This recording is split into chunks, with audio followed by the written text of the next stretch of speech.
आगे बढ़ते हैं। संभल हिंसा में क्या समाजवादी पार्टी के सांसद जियाउर रहमान बर्क की मुश्किलें बढ़ने वाली हैं? क्या बर्क पर कानूनी शिकंजा कसने वाला है? क्योंकि हिंसा मामले में पुलिस ने जामा मस्जिद के सदर की केस डायरी कोर्ट में दाखिल कर दी है और इसी केस डायरी में इन सवालों के राज छिपे हैं।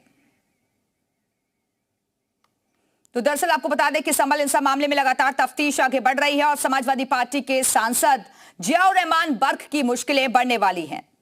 क्या बर्क पर कानूनी शिकंजा कसने वाला है? क्योंकि हिंसा मामले में पुलिस ने जामा मस्जिद के सदर की केस डायरी कोर्ट में दाखिल कर दी है और उनकी जमानत अर्जी को खारिज कर दिया गया।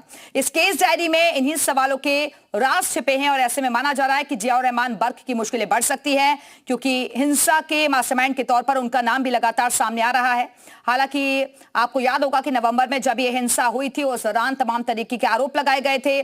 समाजवादी पार्टी ने इस पूरी घटना को प्रायोजित बताया था और जफर अली की जमानत याचिका को खारिज कर दिया गया है। संभल से इस बीच बड़ी खबर मिल रही है। जफर अली की जमानत याचिका खारिज।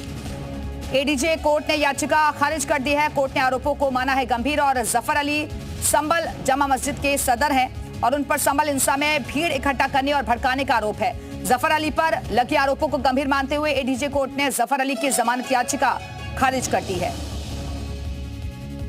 तो जफर अली की जमानत अर्जी को खारिज कर दिया गया है। एडीजे कोर्ट ने याचिका खारिज कर दी है। कोर्ट ने आरोपों को गंभीर माना है और इसलिए उनकी जमानत अर्जी को खारिज कर दिया गया। अब मुश्किलें बढ़ती हुई नजर आ रही हैं जफर अली की। संभल हिंसा मामले में लगातार उनसे पूछताछ भी की जा रही है। जमानत अर्जी उनकी तरफ से दाखिल की गई, लेकिन उस अर्जी को एडीजे कोर्ट ने खारिज कर दिया। कोर्ट ने आरोपों को गंभीर माना है।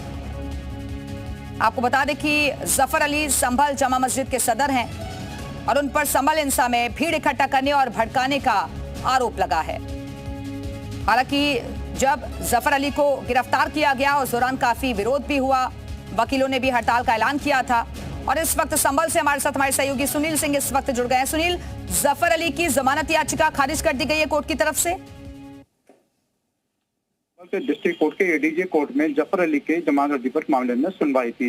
इस मामले में सुनवाई के दौरान के जो सहायक शासकीय अधिवक्ता हैं उनकी ओर से तमाम दलील दी गई थी। उनकी ओर से कहा गया था जफर अली पर जो आरोप लगाए गए हैं उन पर गंभीर आरोप हैं और संभल हिंसा के मामले में उन पर लोगों को भड़काने, लोगों को करने के गंभीर आरोप हैं। इन गंभीर आरोपों के आधार पर उनकी जमानत याचिका रद्द की जाने की उन्होंने मांग की थी, जिसको देखते हुए एडीजे ने उनकी जमानत याचिका खारिज कर दी है। फिलहाल जो है अभी सदर जफर अली जो है जेल में ही रहेंगे।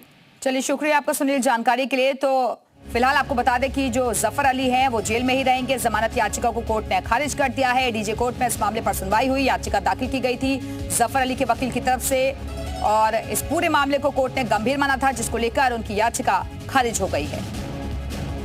मुश्किलें बढ़ती हुई नजर आ रही हैं जफर अली की। अब जेल में ही उन्हें रहना होगा।